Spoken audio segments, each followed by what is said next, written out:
Et à ce moment-là, je le vois bloquer un père de famille.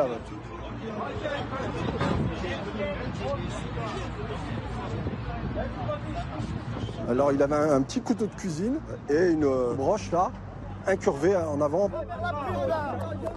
Et je vois qu'il va asséner un coup de couteau. Et à ce moment-là, je vais vers lui, je lui fais stop. Et c'est là qu'il a bloqué. Il a tout tour, il a arrêté un peu.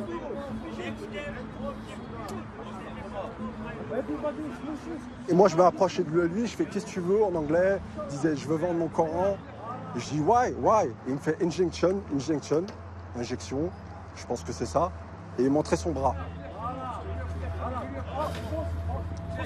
L'agresseur finit par jeter ses armes.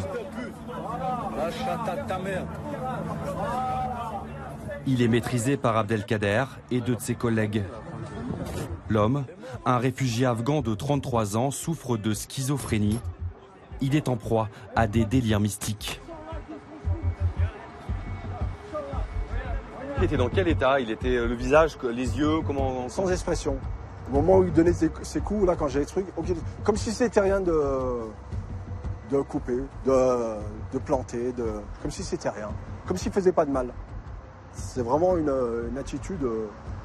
Le regard, vous en souvenez? Ouais. Comment? Vide.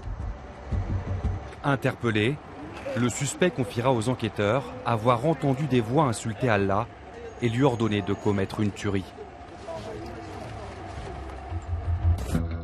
C'est l'autre visage du terrorisme en France. Moins médiatique que les attentats du Bataclan et de Charlie Hebdo, mais tout aussi inquiétant.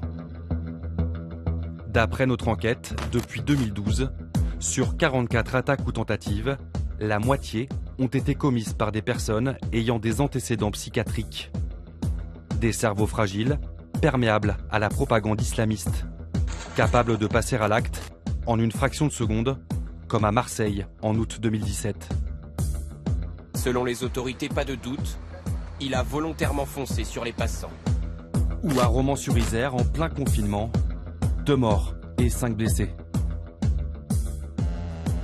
Il hurlait, il disait des choses incohérentes, mais surtout Allah Akbar, Allah Akbar.